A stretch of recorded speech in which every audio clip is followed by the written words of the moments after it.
I'm Elise Baughman. I'm the voice of Pan on Dragon Ball GT, and I am with Eric Rolon. I am the voice of Kendō Rappa in the show My Hero Academia. Yes, and this is Anime Adventures, the show where I bring you conversations with anime voice actors. Welcome to Anime Adventures! Welcome to Anime Adventures!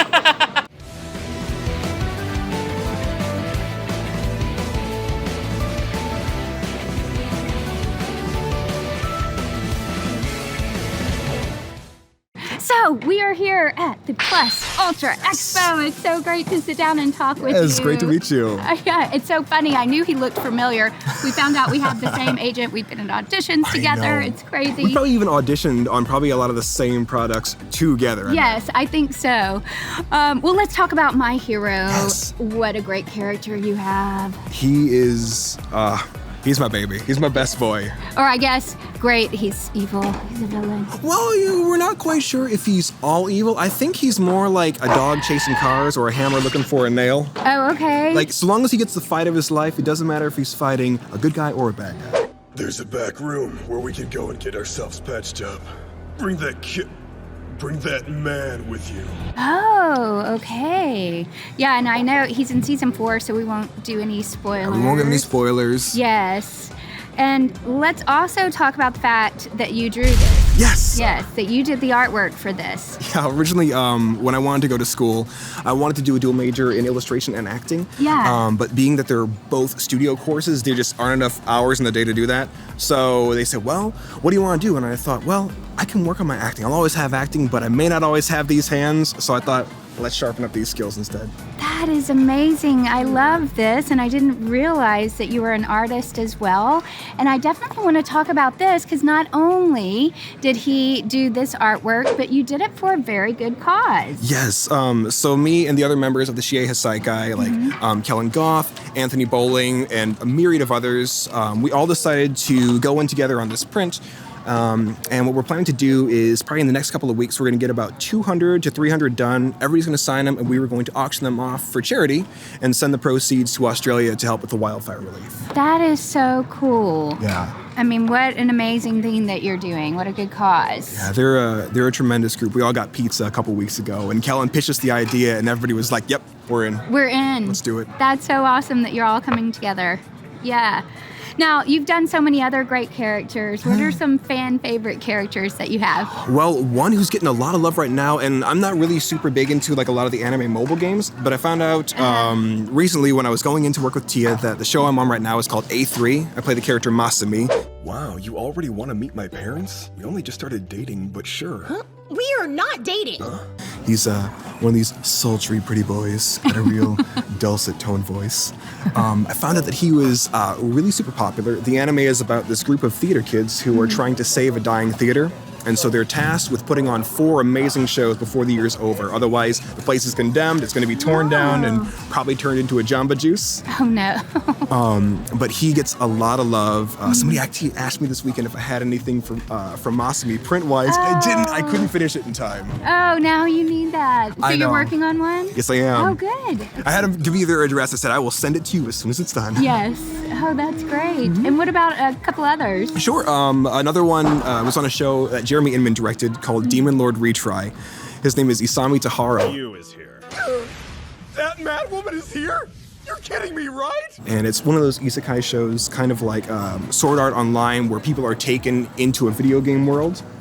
And he gets summoned towards, I guess, like the middle of the season, and he's totally oblivious as to what's going on. And he's a gunslinger from another game, but when he shows up here, they task him with running like almost like an Airbnb hot springs resort. Oh, no. And the first thing he does is he come in and he has everybody's outfits changed, so now the girls are in bunny suits, and he teaches people how to properly clean floors, and he's a goofball of a character. Oh, that's awesome. And then we have to talk about your One Piece character. Yes, so for the episode of Sabo, I play Ideo. He's actually another pugilist, or a boxer, if you will. The man known as the Destruction Cannon, Ideo! That seems to be my calling card right now.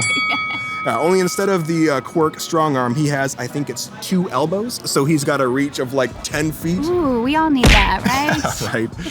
And I guess when he hits people, he has an explosion that comes off. And so that'll just launch pretty much any of his enemies clear out of the park. Nice. And he's a bit darker in tone like this. He's one that the ladies really should love. So great.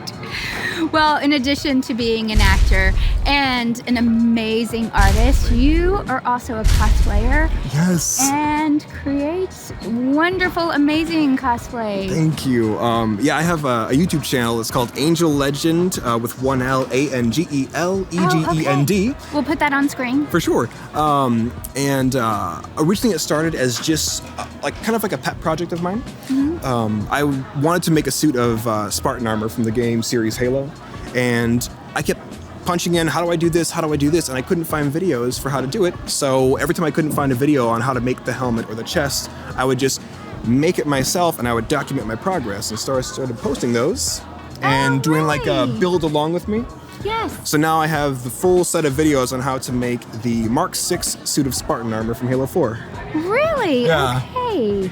Oh, that's really interesting because I went to your website and you have some great pictures, so we'll have to post some of those as part of the video. I could pull up here, it's really super tiny, but there's Master Chief, that's me there, and my wife, Kylie as Cortana. Yeah, that is so cool. And if you can't see this, we'll do a bigger picture of it because I saw that when I was looking online last night. It is amazing. Yeah.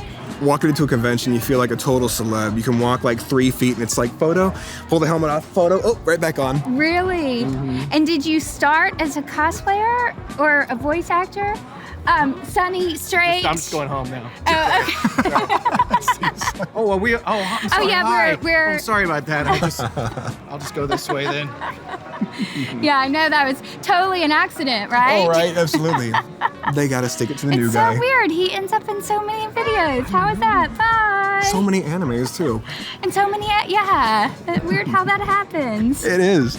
But to answer your question, Yeah. I started acting, or I guess started in show business when I was about 4 years old. Oh, when you were 4? Yeah. Really? I was part of like the little kids choir back at my the church that I went to. It's called Calvary Lighthouse back in Rochelle, Illinois, little tiny town. And so I did musical theater all throughout my grade school years, into my teen years, and then into my early 20s.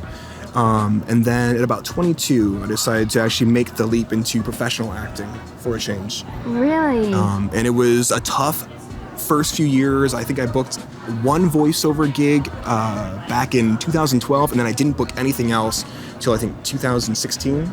Oh, okay. So you stuck with it though? I did, and I was of the mindset that I'd rather work on the craft in the downtime. That way, when the opportunity presented itself, I was sharpened up and ready to go. So that's a really great lesson because so many people ask about how do I get started into voice acting or how do I get started into acting, and sometimes you just have to be patient and keep working on the craft. You do, and like I tell people when they ask me like how do I get to that level, I say, well, number one, educate yourself. If you have a hard time wrapping around your mouth around certain words, I recommend reading aloud, like taking one page of a book and starting from the top and reading down. If you mess up, start over. If you mess up, start over, just to get through that one page reading aloud. And you'll get acquainted with your own voice. It won't be so jarring, especially if you record with headphones on. You'll be like, is that what I sound like? All that goes away, and you end up becoming more articulate, so you're able to hit some of those lines and kind of carve some of those words out and really add the emphasis where you want it. And did you listen back to yourself quite a bit? Yes, because I yes. find that people have a hard time listening back to themselves. It's weird, well, because what I heard was, and it was from a doctor, they said, the voice that we hear when we talk is informed by the bones in our ears, so we sound to ourselves a lot deeper than we really are. So when you hear your voice, some people are like, I sound like a little kid. I don't like this. I definitely had that experience. I thought I sounded a lot like deeper, and then I sound like a little kid. Yes. Hey, it's worked out for you. I mean, hand on Dragon Ball Z. I appreciate you trying to help me out, little boy, but I think those guys might have you outmatched. And I doubt your mom would want you to get hurt. Shoot. Well, that's really interesting, but that is great to know, and I do think that so many people think it happens immediately. And what a great lesson and what a great example that you just stuck with it, and then, man, look at all the things that you've done. Oh, yeah, and even as far as like relocating, I mean, I've moved all over the U.S. Have you? I did. I actually did an acting internship with Disney during my college years. Yes, I think I saw that. Yeah, I was friends with Goofy and friends with Sully and friends with the Beasts and Woody and all of them. That was a really magical experience, but it taught me what sticking to a very rigorous schedule is like. Oh. Because it was as soon as your feet hit set, you were on. And you never had a bad day. As soon as you were out there in view of the guests, it was like you are 150%, go, go, go. And then when you come back out of the 135-degree suit, you pull the hat off and, oh my gosh, give me some water now. Well, that probably has helped your on-camera work because you kind of have to be on all of the time. And even voiceover, if you're in the booth, whatever that character is, whether you're a villain or a hero or a supporting character, you have to be on and physically there. It's like one of my teachers at Second City told me, she said, you're entering with belief the imaginary circumstances of the scene. And you don't have to believe what they believe in. You don't have to side with their likes or dislikes. You're just them for the moment. So if you allow yourself to feel what they're feeling, it becomes more real. And we should talk about Second City. I saw that you studied with Second City. I studied at the Groundlings in LA. Oh my gosh, did you really? Yes. That's so I've seen some shows at Second City. I mean, they are an amazing training ground for improv. So many voice actors, I feel like, have come from theater or improv or a combination of the two. Yeah. Did you love studying there? I really, really did. It was... what really got hammered into us was instead of trying to just go for the joke and trying to just be funny, they said make it as real as possible because in the reality, therein lies the humor. Oh, that's good. And it was like stuff like object work. Instead of you're pretending to talk on a phone like this, she goes, no, what's a cell phone look like? I'm like, it's like you that. actually held it like that. Yeah. And simple things like that is, it makes the scene so much more real, especially when you're pretending to like move with the heft of like a sack of potatoes. Oh, I spilled them on the floor, and you're gathering them up, and you're fumbling with it in the scene. It's like giving your scene partner a gift that they can play with then. That's so true. We worked on space work so much, like picking up a cup and not just dropping it, like picking up the cup just set it in nowhere. Yes, actually setting the cup back down, even if there's a fake table there. Yes. But yeah, Second City was a really awesome opportunity for me to learn how to slow down. Because when I get to talking sometimes, I can ramp up so fast and it just becomes this blur and I feel like, oh, I can't have any silence in conversation. I've just got to talk to fill this void. I do that sometimes. And it was like being told over and over, hey, you can take a moment. You can breathe. And when I got the concept of if you're working with a scene partner, being able to give them this beautiful gift that they can run with, instead of it just being about, well, what can I say to be funny or what can I do to be funny? It was like pointing something out about the scene or pointing something out about what they were doing, what they said, and they could go, okay, cool, and then they could wrap that little gift back up and give it to me. Oh, that's really cool. Yeah. And that even translates over, well, you would know from doing like Walla over at Funimation, or for anybody who doesn't know what Walla is, whenever you hear like a crowd scene at a cafe or a baseball stadium in anime, all that crowd noise you're hearing is from typically 4 people at a time, recording in the booth, and they'll layer that sound over and over so it fills out the space. And oftentimes you've got a person next to you, you might just turn to them and start talking to them, and you'll have a conversation about whatever's happening on screen. And the back and forth is sometimes easy and sometimes it's not. Very true. Yeah, I'm glad you described that because we haven't talked about Walla very much on the show, and some people just think they know what it is, but then a lot of people don't know what that is, what that even means when you hear the word Walla. Oh yeah, and that even goes like as far back as the old school radio shows like Lone Ranger and Tonto. I mean, where they would just hold a microphone up and all right, here's a newspaper and go. Well, gosh, I love all of the things you're doing. I'm glad our paths crossed this weekend. Here. Yes, and now we'll probably see each other all the time. I hope so. Yes. Well, so what I want to do, first say thank you for being here. Yes. I love that you're here to watch. I would love for you to subscribe. And I think we should say bye in your character voice. And I'm going to try to do your voice. Because I'm so awesome at it. Not really. Want to Pete and repeat this? Yes, Pete and repeat. Thanks for hanging out with us today, guys. We'll see you next time. Thanks for hanging out with us today, guys. We'll see you next time. Thank you. Take care. High five.